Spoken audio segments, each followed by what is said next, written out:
बिस्मिल्लाहिर्रहमानिर्रहीम। मूंगफली के फ़ायदे और एहतियात। आज व्यूअर्स हम आपको बताने वाले हैं मूंगफली के बारे में। मूंगफली हर दिल अजीज़ मेवा है क्योंकि सब इसे खाना पसंद करते हैं। सर्दियों में मूंगफली खाने का अपना ही मज़ा है। आप सर्दियों में मूंगफली को गुड़ के साथ भी खा सकते हैं। प्रोटीन का बेहतरीन ज़रिया।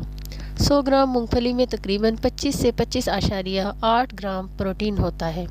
प्रोटीन इंसानी जिस्म के लिए ज़रूरी है।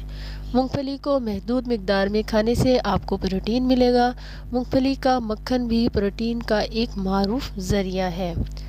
वज़न कम करने में भी मदद मिलती है।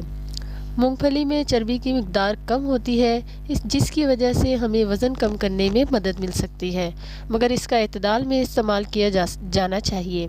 ये प्रोटीन और फाइबर से भरी होती है जो वज़न कम करने में भी मदद करती है। चूँकि मूंगफली में शुगर की मिकदार नहीं होती, इसलिए ये ज़ियाबतीस के मरीज़ों के लिए भी मुकम्मल तौर पर महफूज है। तहकीक से साबित हुआ है कि मूंगफली खाने से कैंसर का ख़तरा कम हो जाता है, क्योंकि मूंगफली में मौजूद प्रोटीन और विटामिन ई इंसानी जिस्म को कैंसर जैसे अमराज से महफूज रखते हैं। मूंगफली के जहाँ इतने फ़ायदे हैं, वहाँ आपको मज़ीद बताते चलें कि मूंगफली को पकाकर खाया जाए तो ये मैदे के लिए आसानी पैदा करती है। मैदा इसे आसानी से हज़म कर लेता है क्योंकि मूंगफली देर से हज़म होती है।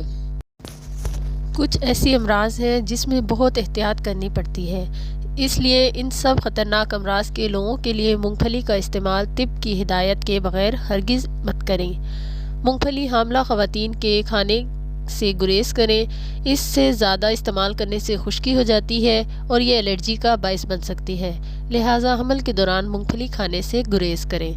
व्यूअर्स, अगर आपको वीडियो अच्छी लगी तो लाइक करें, शेयर करें, कमेंट्स करें और अगर आप इस चैनल पर न्यू हैं तो चैनल को सब्सक्राइब करें। मिलते हैं नेक्स्ट वीडियो में किसी अच्छे टॉपिक के साथ। अल्लाह हाफिज़।